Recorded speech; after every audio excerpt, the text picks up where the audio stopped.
मैं आशा करता हूँ बहुत अच्छे होंगे और आज हम लोग करने वाले हैं बैंक ऑफ बड़ौदा के लिए ये स्पेशल क्लास जो आप लोगों का पेपर 2026 में होने जा रहा है।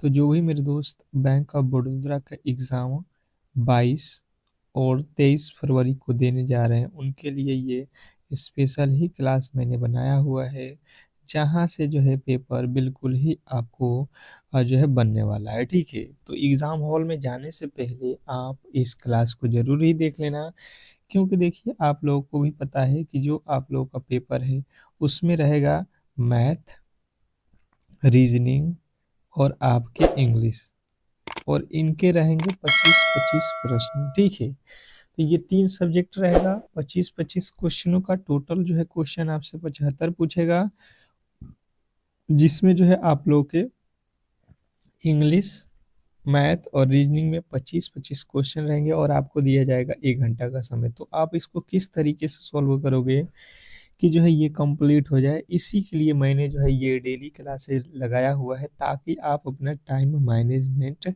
कर सको। ठीक है, तो कोशिश करना कि इस प्रश्न को जो है बेहतर तरीके से आप समझो कि एग्जाम हॉल में पूछा गया है और सॉल्व करने की कोशिश करना। ठीक है, तो फटाफट से चलते हैं और हर एक प्रश्न को सॉल्व करने की कोशिश करते हैं। सभी लोगों से रिक्वेस्ट करूंगा, जो भी मेरे दोस्त मेरे इस क्लास में आए हुए हैं तो वो इस क्लास को बिल्कुल जो है लाइक कर लेंगे, और सभी लोगों से रिक्वेस्ट करूंगा कि जो भी मेरे दोस्त इस बार एक सीट पक्का करना चाहते हैं तो चैनल को सब्सक्राइब नहीं किए हैं तो सब्सक्राइब कर लीजिएगा। ठीक है, क्योंकि देखिए क्वेश्चन आएगा यहीं से, क्योंकि आपकी जो सिलेबस है और आपका जो यहाँ पे पैटर्न है उसके अकॉर्डिंग आपको यहाँ पे गेस किया हुआ हर एक दिन जो है आप लोगों के लिए मैं 3-3 क्लासेज लगा रहा हूँ। ये सुबह की क्लास है, इसके बाद से आपकी एक और क्लास हो जाएगी दोपहर में, उसके बाद से एक क्लास होती है आपको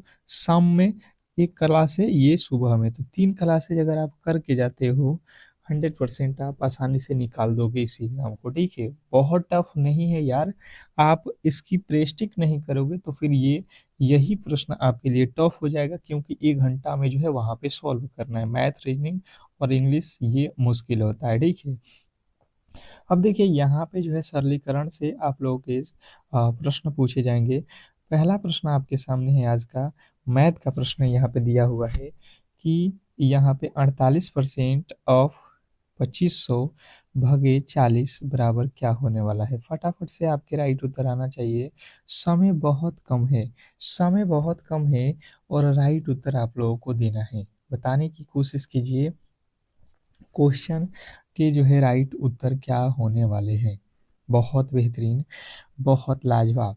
जैसे मैंने समझने की कोशिश किया तो यहाँ पे देखा कि 48 ऑफ, ऑफ मतलब होता है का यानी कि गुणा, तो 48% परसेंट हटेगा तो बटा में 100 लिख लो, बटा में डायरेक्ट ही 100 लिख लो, परसेंटेज मैंने हटा दिया, और फिर यहाँ पे इसके सामने लिखो गुणा, फिर कितना है 25, 100 लिख लो, फिर यहाँ पे है भागे। ठीक है, तो पहले यहाँ पे भागा है तो इसको डायरेक्ट ही आप सॉल्व कर लो, डायरेक्ट ही इसको सॉल्व कर लो। भागा है तो यहाँ पे क्या लिखोगे, आप लिखोगे गुणा, भागा की जगह पे यहाँ पे लिख लो गुणा, और 40 के नीचे क्या है एक, तो एक ऊपर चला जाएगा और 40 नीचे। भागा से गुणा में तो आपको कन्वर्ट करना बिल्कुल आता है। ये 2 जीरो से 2 जीरो कट जाएगा, ये 8 के पहाड़े में, 5 के पहाड़े में 8 मर्द में, और 5 के पहाड़े में 25 5 मर्द में, 8 के पहाड़े में 8 छक्के 48, 6 और 5 बच रहा है, तो 6 और 5 में जब हम गुणा करेंगे तो 6 पचे 30 जो है हमारा बिल्कुल राइट उत्तर है, जो कि ऑप्शन नंबर बी में दिया गया है। और अगर आपने बी को चुना है, अगर आपने बी को चुना है तो बिल्कुल बहुत अच्छा, बहुत बेहतरीन आपका जो है ये माना जाएगा। ठीक है, चलते हैं अगले प्रश्न की ओर, और अगला प्रश्न आपके सामने है, समझने की कोशिश करेंगे। दूसरा नंबर प्रश्न आपके सामने लिखा हुआ है, under root 1024 plus under root 576 minus 12 का स्क्वायर बराबर क्या होने वाला है। इंपॉर्टेंट है क्वेश्चन नंबर दूसरा। दूसरे नंबर प्रश्न का जो राइट उत्तर है ये बताने की कोशिश करेंगे। क्वेश्चन नंबर 2, दूसरे नंबर प्रश्न का राइट उत्तर आप लोगों को यहाँ पे बताने की कोशिश करना है। अब देखिए इस प्रश्न में सबसे पहले आपको वर्गमूल आना चाहिए। 1024 का वर्गमूल क्या होता है ये अगर आपको पता नहीं है तो फिर आपको निकालना पड़ेगा, ठीक है। आप इसको फटाफट से किस तरीके से निकालते हैं वर्गमूल, भाग विधि से कर लो, ठीक है। दो दो का जोड़ा लगा दो, यहाँ से 3 और 3 में गुणा करोगे, 3 3 9 हो जाएगा, घटाओगे 1 हो जाएगा, ये 2 5 हो जाएगा, 3 3 6 हो जाएगा। आप क्या रखोगे, यहाँ पे क्या रखोगे, तो आप देखो यहाँ पे कितना हो जाएगा, यहाँ पे 24 है ना भाई साहब, 24 है, 25 कैसे हो गया जी, कितना रखोगे, 2 और 2 कितना हो जाएगा, 2 दूना का 4, 6 दूना का 12, यानी कि यहाँ पे पहले 3 और फिर 2, 32 का वर्गमूल है। आपको नहीं पता था तो आप इस तरीके से निकाल सकते हो, फिर प्लस है तो प्लस, 576 का वर्गमूल फिर उसी तरीके से निकालो, 576 लिखो, तो ये होता है किसका, ये होता है 24 का, ठीक है। और उसी प्रकार से जो है यहाँ पे क्या लिखा हुआ है, माइनस लिखा है तो माइनस लिखो,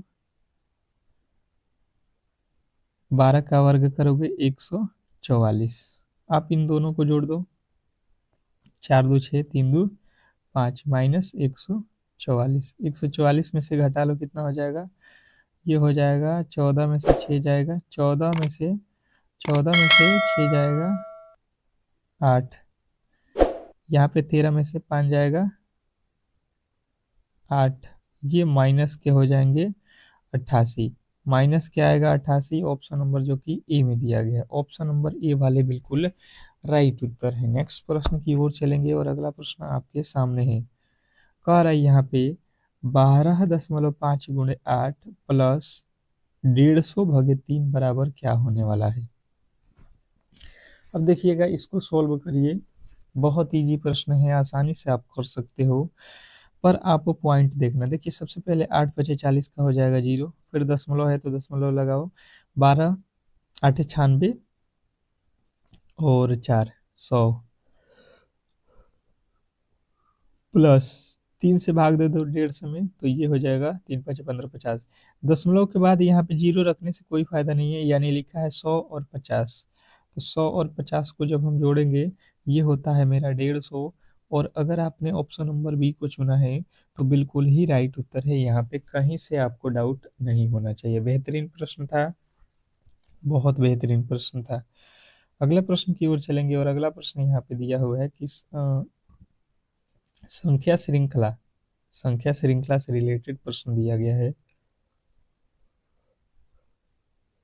श्रृंखला से रिलेटेड है यानी कि रीजनिंग के प्रश्न है। बताने की कोशिश करेंगे सभी लोग कि इस प्रश्न का राइट उत्तर क्या होने वाला है।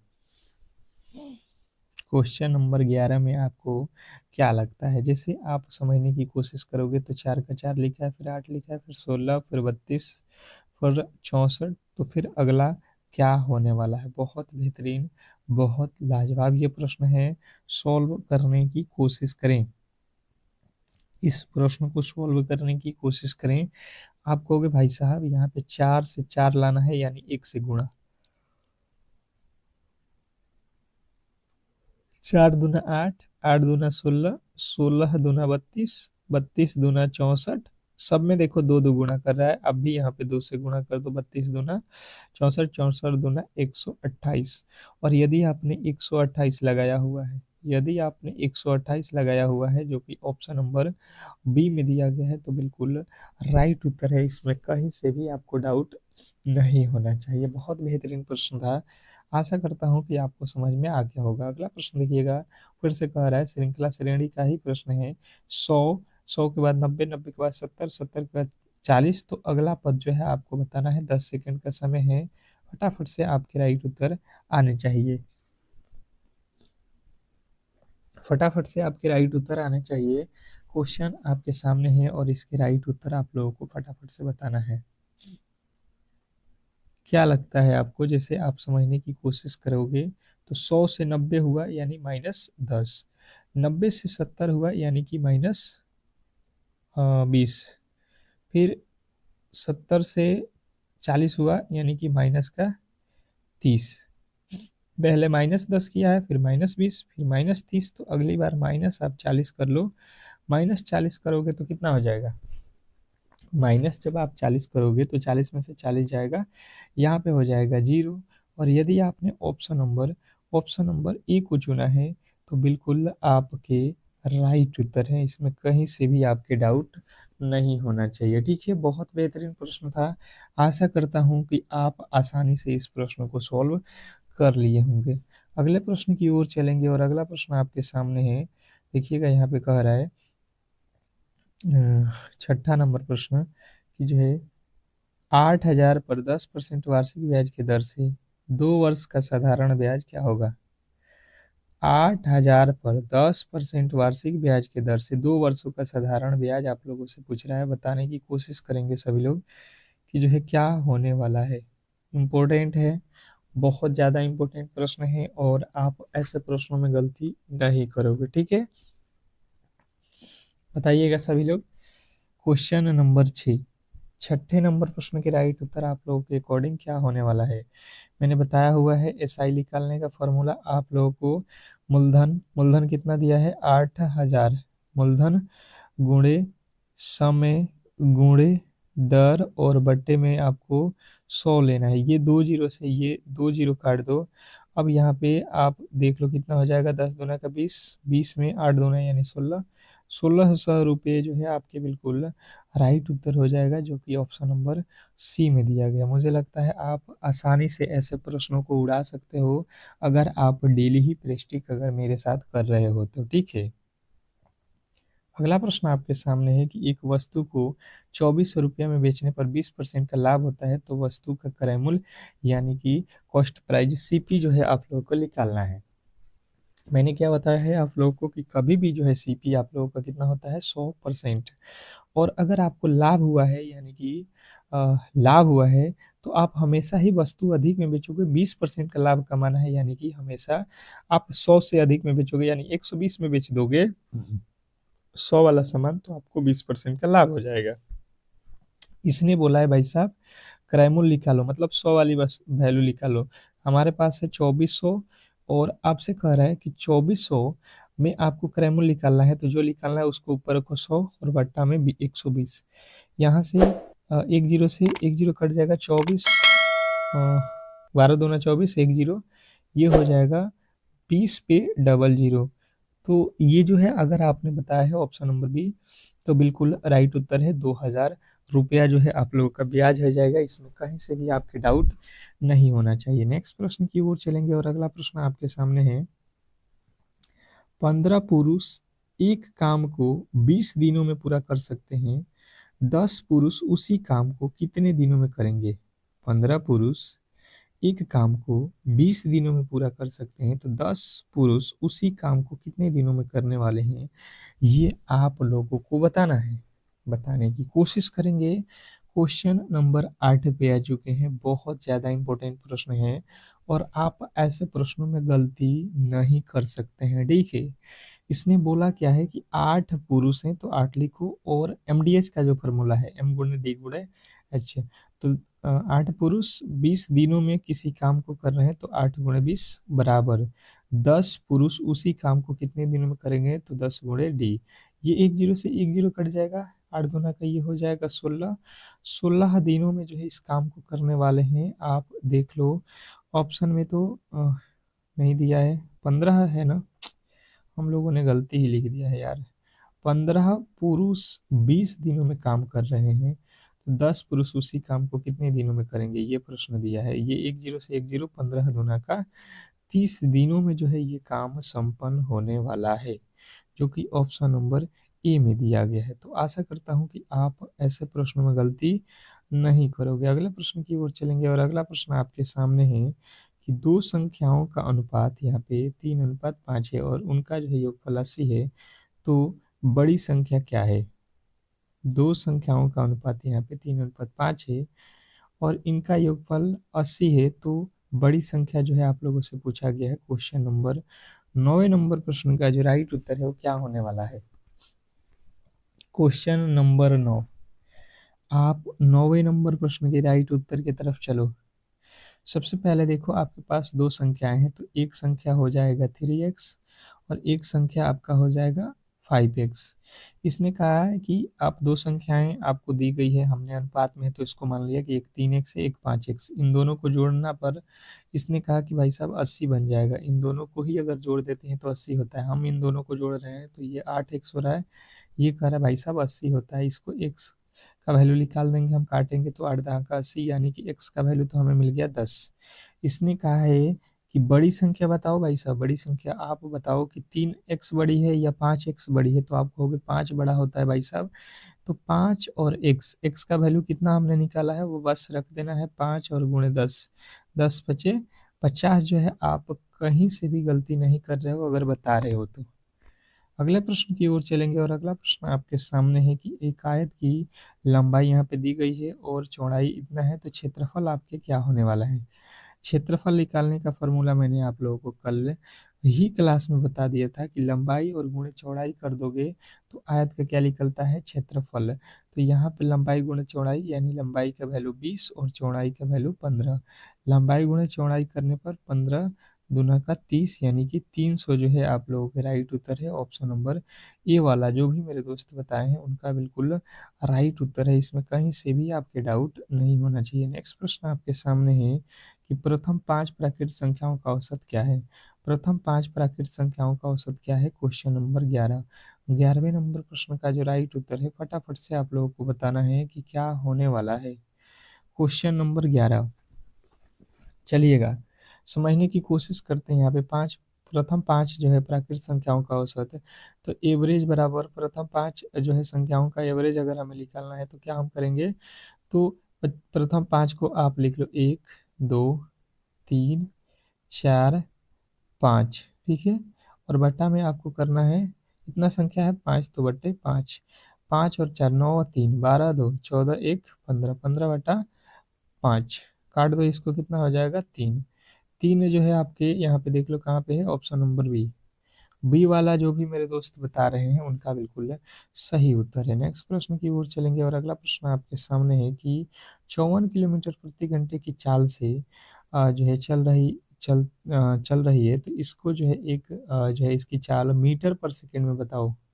कोई गाड़ी है जो 54 किलोमीटर प्रति घंटा में है, ठीक है, आप उसको मीटर पर सेकेंड में बताने की कोशिश करोगे कि ये कितना होगा।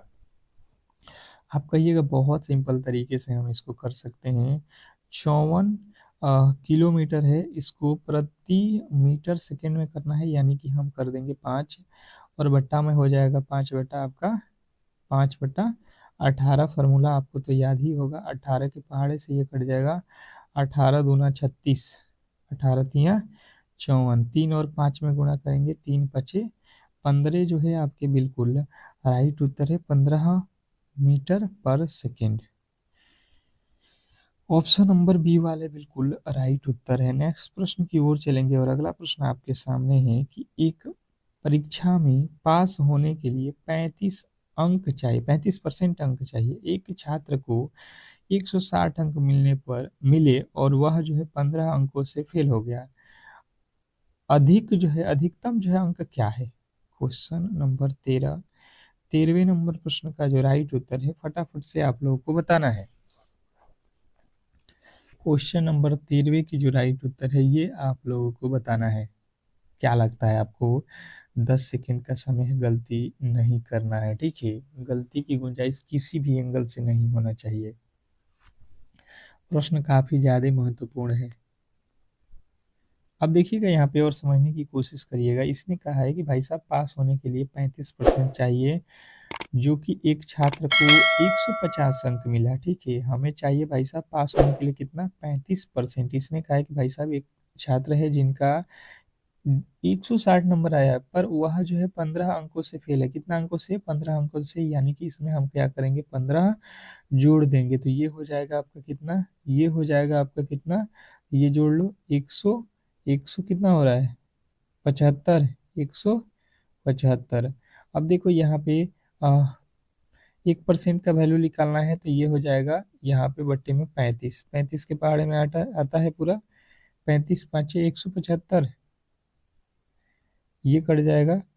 एक 1% का वैल्यू आ गया आपका कितना, 5, 1% बराबर 5।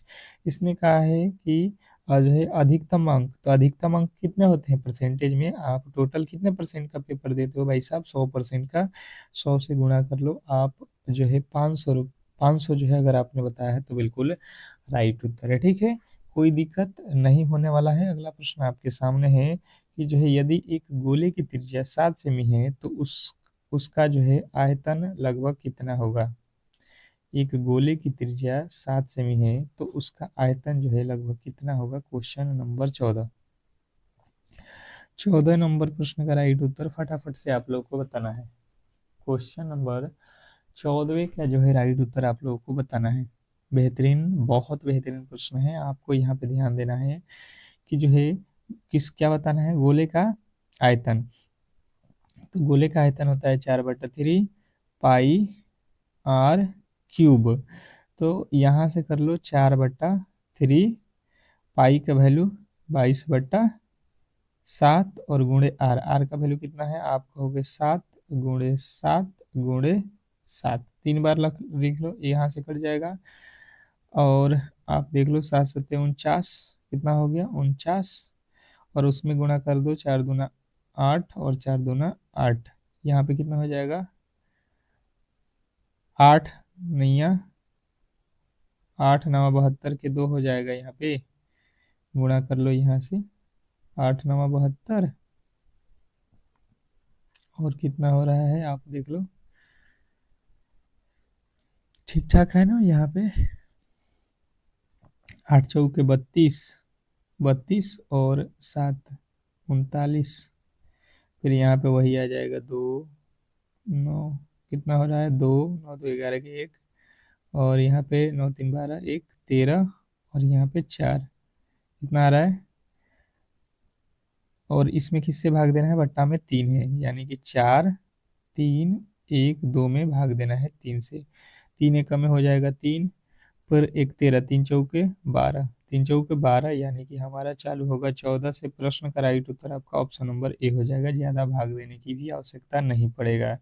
x² - 5x + 6 = 0 का जो है समीकरण के मूल जो है ज्ञात करना। मूल यानी कि क्लास 10th का ये प्रश्न है। आप इसको गुणनखंड विधि से या कोई भी विधि से आप सूत्र से भी बना सकते हो।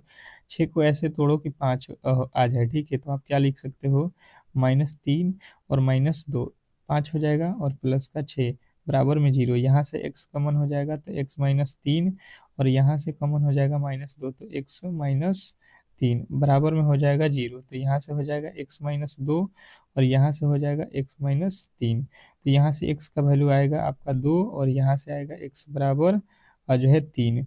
2 और 3 देख लो, 2 और 3 कहाँ पे है, ऑप्शन नंबर ए। अगले प्रश्न की ओर चलेंगे, और अगला प्रश्न है लेखक। लेखक का संबंध जो है कह रहा है भाई साहब पुस्तक से है। किससे है, पुस्तक से है।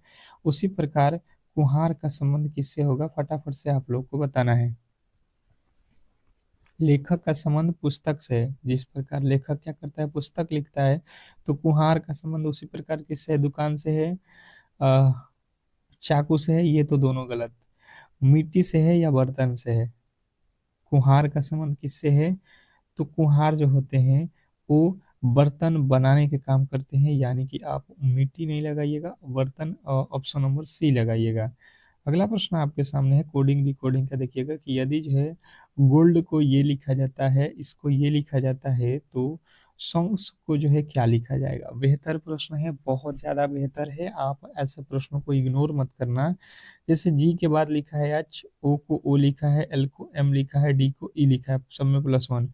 सी को डी लिखा है, ओ को ओ रहने दिया है, एम का बाद एन लिखा है, और ई को ई रहने दिया है। तो देखिए जो भवेल हैं ओ ई, इनको चेंजिंग नहीं किया, मतलब अगर आपके पास भवेल जो संख्याएं होंगी उसको चेंज नहीं करना है, सेम टू सेम लिखना है, बाकी सब में एक जोड़ देना है। एस के बाद क्या होता है, एस के बाद से टी होता है, फिर ओ है तो ओ तो भवेल है उसी प्रकार रहेगा। एन के बाद ओ होता है, और एस के बाद से होता है क्या, टी। आप देख लो ऑप्शन नंबर जो है आपके बी जो है बिल्कुल राइट उत्तर है। नेक्स्ट प्रश्न की ओर चलेंगे, और अगला प्रश्न है कि विषम को चुनिए। क्या करना है आप लोगों को, विषम चुनना है। बताइएगा सभी लोग बताएंगे इस प्रश्न का राइट उत्तर क्या होने वाला है। सबसे पहले देखो जनवरी कितने दिन का होता है, 31। मई कितने दिन का होता है, 31। जुलाई कितने दिन का होता है 31, और नवंबर कितने दिन का होता है 30।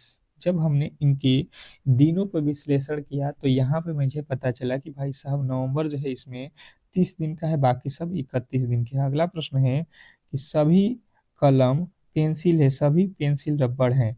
आप इसके वेन आरेख बना लो ताकि आपको बेहतर तरीके से समझ में आ सके, ठीक है।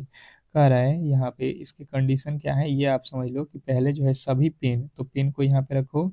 ये सभी के सभी पेंसिल के अंदर है तो पेंसिल को पीई लिखता हूँ, ठीक है। कह रहा है कि सभी पेंसिल रबड़ है, जितने भी पेंसिल है ये सभी के सभी रबड़ के अंदर है, ठीक है। तो इस तरीके से आर के भीतर ये हो जाएगा। अब कह रहा है कि सभी कलम रबड़ है, कलम का जितना भी हिस्सा है क्या ये रबड़ है, तो बिल्कुल है। जितना भी पेंसिल है ये रबड़ के अंदर है, पेन जो है रबड़ के अंदर है, दोनों ही इसके अंदर है। अगला, कुछ रबड़ पेंसिल है, रबड़ का ये रबड़ है, इसका कुछ हिस्सा जो है पेंसिल है, बिल्कुल है। रबड़ का कुछ हिस्सा पेंसिल है, दोनों ही आपके सही हो जाएगा।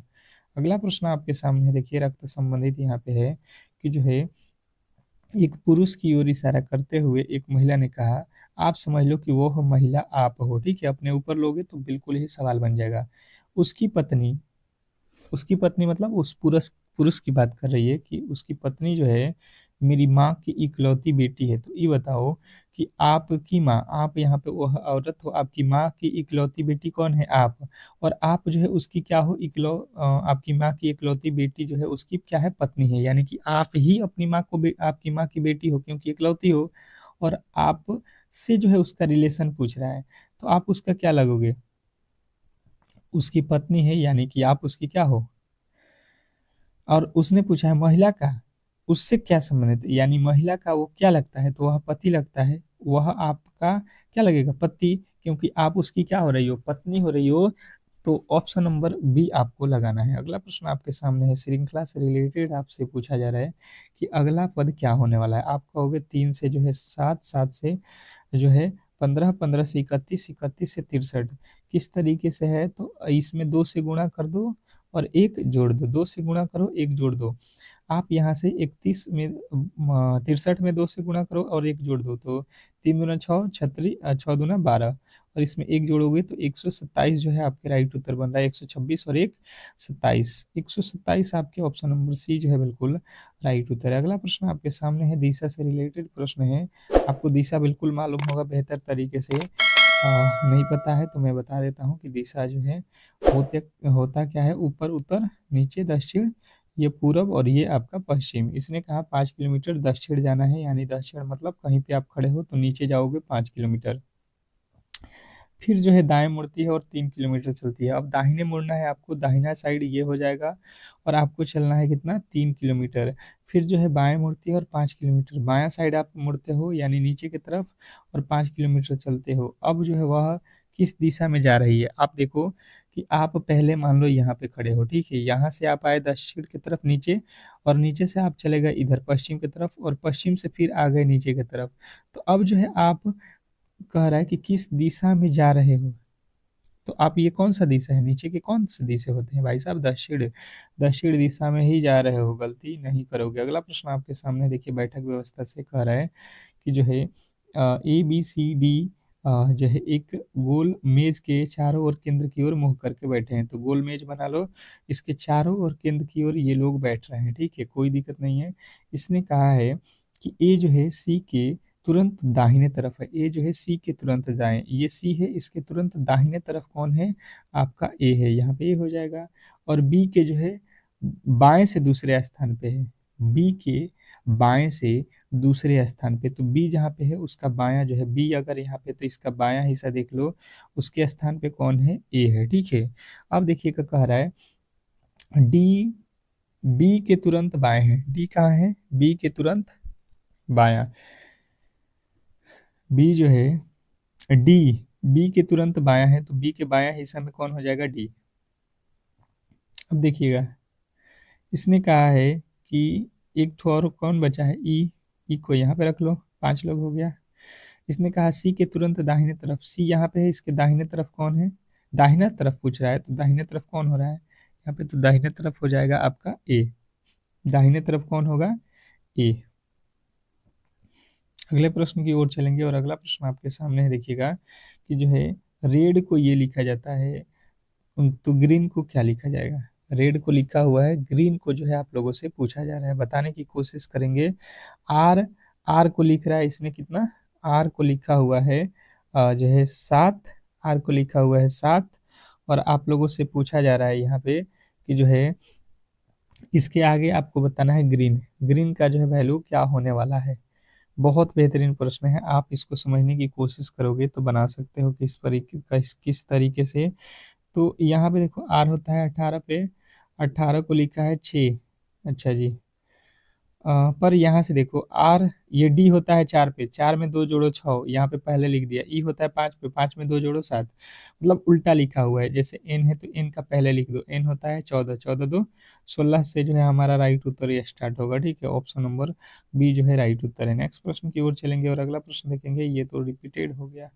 ये देखिए कह रहा है कि ये जो है कम्युनिकेशन शब्द में अक्षरों का जो है कौन सा समूह नहीं बनाया जा सकता है? नहीं बनाया जा सकता है मतलब इसके अलावा क्या जो है हम नहीं यूज कर सकते हैं? तो आप देख लो यहाँ पे कौन सा अक्षर नहीं यूज कर सकते हैं? तो ऑप्शन आप देख लो सी, म्यूजिक। म्यूजिक में एम यू एस, एस जो आपका ऊपर कोड है उसमें नहीं दिख रहा है, ठीक है, तो ये हम नहीं लिख सकते हैं। अगला प्रश्न देखेंगे आप लोगों के सामने, इंग्लिश का प्रश्न है। कह रहा है कि the meeting was, the meeting was, तो आप लोग को यहाँ पे पूछ रहा है कि यहाँ पे जो खाली जगह है वहाँ पे क्या भरा जाएगा? तो लिखिएगा कि the meeting was called off due to the sudden strike called by the employ. अगला प्रश्न आपके सामने देखिएगा, यहाँ पे पूछा गया है इसमें गलती चुनना है। एक तो ये हो गया पहला वाला ए, ये आपका बी हो गया, और ये आपका सी, और ये आपका डी। ये 4 ऑप्शनों में से आप लोगों ने जो है गलती कहाँ पे किया हुआ है ये वर्ड में, ठीक है, तो वही बताना है। आप कहोगे भाई साहब ऑप्शन नंबर सी वाज जो है प्रेजेंट, वाज जो प्रेजेंट लिखा गया ये बिल्कुल गलत है, ठीक है, यहाँ पे वाज प्रेजेंट नहीं होगा। अगला प्रश्न आपके सामने देखिए, लिखा हुआ है कि choose the most appropriated word. यहाँ पे खाली स्थान पे चुनना है। Digital banking was made friendship trans transaction and more जो है इफिशिएंट। क्या हो जाएगा आपका, बताइएगा, क्या भरिएगा आप लोग खाली की जगह पे? तो आपको बताना है सीमलेस, सीमलेस आपको भरना है यहाँ पे। अगला प्रश्न आपके सामने है कि selected the correct meaning of the idiom to turn over a new leaf. तो यहाँ पे आप कहोगे भाई साहब ये हो जाएगा आपका राइट उत्तर, टू चेंज नोज वंस जो है बिहेवियर फॉर द बेटर। अगला प्रश्न आपके सामने है, सेलेक्टेड द करेक्ट जो है ट्यूटेड सेंटेंस।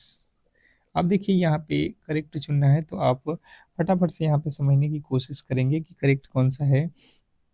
तो जो बता रहे हैं कि द, क्या, द जो है आप लोगों का CEO said that CEO comma we need to uh, fuse on customer satisfaction। तो इस तरीके से आज के पूरे के क्लास के जो प्रश्न थे उसको हम लोगों ने सॉल्व कर लिया, ठीक है। अगर आपको ये क्लास अच्छा लगा है तो प्लीज़ जो है क्लास को लाइक करके चैनल को सब्सक्राइब कर लीजिए, और फिर से मिलते हैं हम लोग दोपहर के 2 PM पे बहुत बेहतरीन प्रश्नों के साथ। तब तक के लिए धन्यवाद।